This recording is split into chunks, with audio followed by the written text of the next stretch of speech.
Big T V big impact സംസ്ഥാനത്തെ നഴ്സുമാരുടെ ശമ്പള പരിഷ്കരണവുമായി ബന്ധപ്പെട്ട കാര്യങ്ങൾ പഠിക്കാൻ പ്രത്യേക സമിതിയെ നിയോഗിച്ചു. കഴിഞ്ഞ സർക്കാരിന്റെ കാലത്തിറക്കിയ കരട് വിജ്ഞാപനം സമിതി പഠിക്കും. വേണ്ട മാറ്റങ്ങൾ വരുത്തി പുതിയ കരട് വിജ്ഞാപനം പുറപ്പെടുവിക്കും.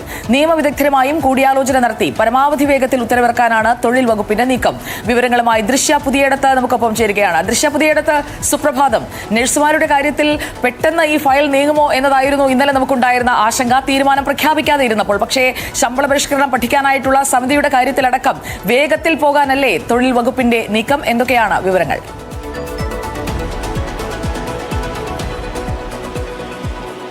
സുപ്രഭാതം സുജയ പാർവതി. എന്തായാലും സുജയ പറഞ്ഞതുപോലെ തന്നെ ഒരു പ്രതീക്ഷയുണ്ടായിരുന്നു ഇന്നലെ സമരം തീരുമെന്ന്. പക്ഷെ ആ സമരം തീർന്നില്ല, ചർച്ച പരാജയപ്പെട്ടു. പക്ഷെ അതിൽ സർക്കാർ അങ്ങനെ നിൽക്കുന്നില്ല എന്നുള്ളതാണ്. സർക്കാർ എത്രയും പെട്ടെന്ന് തന്നെ ശമ്പള പരിഷ്കരണം അല്ലെങ്കിൽ അത്തരത്തിലൊരു വിജ്ഞാപനം ഇറക്കാനായി സമിതിയെ നിയോഗിക്കുന്നു എന്നുള്ളതാണ് ഏറ്റവും പ്രധാന വാർത്ത. അതിൽ തൊഴിൽ വകുപ്പ് സെക്രട്ടറിക്കാണ് സമിതിയെ നിയോഗിക്കേണ്ട ചുമതലയുള്ളത്. എത്രയും പെട്ടെന്ന് ഈ സമിതി രൂപീകരിച്ച് അതിന് നിർദ്ദേശങ്ങളും മറ്റും പഠിച്ചതിന് ശേഷം എത്രയും പെട്ടെന്ന് തന്നെ ശമ്പള പരിഷ്കരണം ഉണ്ടാക്കാനാണ് അല്ലെങ്കിൽ അത്തരത്തിലൊരു ഉത്തരവ് ഇറക്കാനാണ് സർക്കാരിന് എത്രയും പെട്ടെന്നുള്ള നീക്കം. കഴിഞ്ഞ സർക്കാരിന്റെ കാലത്ത് ഈ ഒരു കരട് വിജ്ഞാപനം, അതായത് മാർച്ച് 6 സമരങ്ങൾ കൊടുമ്പിരി കൊണ്ടിരിക്കുന്ന സമയത്താണ് നഴ്സുമാരെ ഒന്ന് ഒത്തുതീർപ്പാക്കാനായി കരട് വിജ്ഞാപനം സർക്കാർ പുറത്തിറക്കിയത്. അതുമായി ബന്ധപ്പെട്ട നിർദ്ദേശങ്ങളും പരാതികളും ഒക്കെ സമർപ്പിക്കാനായി സമയം നൽകിയിരുന്നു. അതിന്റെ സമയം കഴിഞ്ഞു. അത്തരത്തിലുള്ള പരാതികളും നിർദ്ദേശങ്ങളും ഒക്കെ വന്നു കഴിഞ്ഞു. ആ നിർദ്ദേശങ്ങളും പരാതികളും ഒക്കെ സമിതി പഠിക്കും. അതിനുശേഷമായിരിക്കും അതിന്മേലുള്ള ഉന്നത ചർച്ചകളൊക്കെ തന്നെ നടക്കുക. ആ ചർച്ചകൾക്ക് ശേഷമായിരിക്കും ഏകദേശം എന്തായാലും എത്രയും പെട്ടെന്ന് എന്ന് പറഞ്ഞാലും ഏകദേശം ഒരു 1.5 മാസ സമയ കാലയളവ് എന്തായാലും എടുക്കും. അതിനുശേഷം തന്നെ എത്രയും പെട്ടെന്ന് തന്നെ ഈ ശമ്പള പരിഷ്കരണം ഉണ്ടാകുമെന്നാണ് തൊഴിൽ വകുപ്പ് ഉന്നയിച്ചിരിക്കുന്നത്.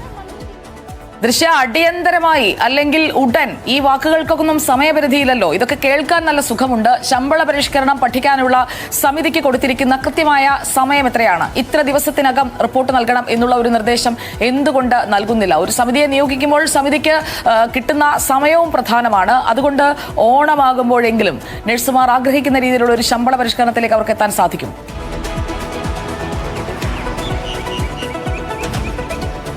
സുജയ ചോദിച്ചൊരു ചോദ്യം ഇതുപോലെ ബാക്കി തന്നെയാണ്. അടിയന്തരമായി എന്നൊക്കെ പറയുന്ന സമയത്ത് പോലും കൃത്യമായ സമയം ഇതുവരെ പറഞ്ഞില്ല എന്നുള്ളതാണ്. അതിൽ 1.5 മാസത്തെ കാലയളവാണ് സർക്കാർ പറയുന്നത്, തൊഴിൽ വകുപ്പ് പറയുന്നത്. അതായത് ഈ പറഞ്ഞതുപോലെ തന്നെ കഴിഞ്ഞ കരട് വിജ്ഞാപനവുമായി ബന്ധപ്പെട്ട നിർദ്ദേശങ്ങളും പരാതികളും ഒക്കെ സമിതിക്ക് പഠിക്കേണ്ടതുണ്ട്. അതിനുശേഷം അതിന്മേൽ ചർച്ച നടത്തേണ്ടതുണ്ട്. അതുമാത്രമല്ല, ലേബർ കോഡ് നിലനിൽക്കുന്നതിനാൽ അതിനെ നിയമപരമായി മറ്റ് മാനേജ്മെന്റുകൾ പോകാനുള്ള ഒരു ചാൻസ് നിലനിൽക്കുന്നത് കൊണ്ട് തന്നെ അതിനെ മറികടക്കാനുള്ള നിയമപരമായി മുന്നോട്ട് പോകാൻ ഒരു ലൂപ്പ് ഹോളും ഇല്ലാതെ മുന്നോട്ട് പോകാനുള്ള വഴികളും സർക്കാരിന് ആലോചിക്കേണ്ടതുണ്ട്. അതുകൊണ്ട് തന്നെയാണ് ഏകദേശം 1.5 മാസത്തെ കാലയളവാണ് ഈ ശമ്പള പരിഷ്കരണവുമായി ബന്ധപ്പെട്ട സർക്കാർ മുന്നോട്ട് വയ്ക്കുന്നത്.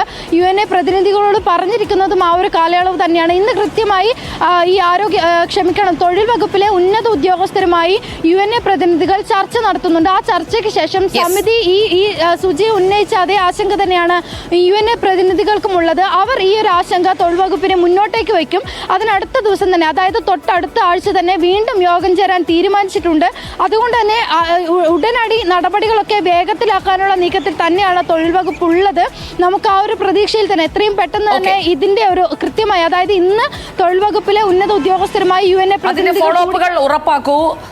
എങ്ങനെയാണ് UNAയുമായിട്ടുള്ള തുടർ ചർച്ചകൾ നടക്കുന്നത്? അത് പ്രധാനമാണല്ലോ. ഇന്നലത്തെ ഒരു ചർച്ചയിൽ കാര്യങ്ങൾ അവസാനിക്കുന്നില്ല. തൊഴിൽ വകുപ്പിന്റെ നീക്കങ്ങൾ, അതോടൊപ്പം തന്നെ സമിതിയിൽ ആരെയൊക്കെയാണ് നിയോഗിച്ചിരിക്കുന്നത്, എപ്പോഴത്തേക്ക് അവർ റിപ്പോർട്ട് നൽകും തുടങ്ങിയ കാര്യങ്ങളുമായി വീണ്ടും എത്തൂ ദൃശ്യ പുതിയടത്ത്. നമുക്ക് വീണ്ടും അതേക്കുറിച്ച് സംസാരിക്കാം.